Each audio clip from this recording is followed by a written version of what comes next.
Late night जागरण फक्त तुमचा थकवा नाही वाढवत आहे, तर तुमची डायबिटीजसाठीची रिस्क जी आहे ती सुद्धा वाढवत आहे.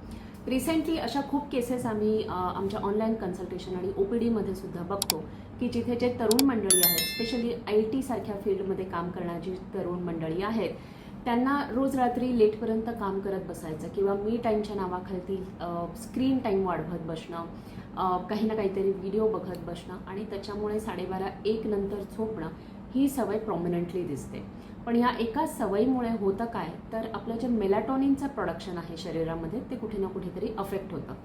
जसं असं रात्र होते तसं शरीरामध्ये मेलाटॉनिनचं प्रोडक्शन जे आहे ते व्हायला लागतं किंवा सिक्रीट व्हायला लागतं बेसिकली. आणि त्याच्यामुळे आपल्या शरीराला काम डाऊन होण्यासाठी, रेस्ट घेण्यासाठी ते कुठे ना कुठेतरी तयार करत असतं. आता जर काही मेलाटॉनिनची ॲक्टिव्हिटी कुठेतरी हॅम्पर झाली तर इन्शुलिन सेन्सिटिव्हिटी जी आहे ती खराब होते, इन्शुलिन रेझिस्टन्स वाढतो आणि त्यामुळे डायबिटीसची रिस्क जी आहे ती सुद्धा वाढायला लागते. सो कमेंटमध्ये लिहून कळवा की तुमचं रोज रात्री झोपायचं टायमिंग काय आहे आणि तुम्ही स्लीप हायजीन मेंटेन करता का. धन्यवाद.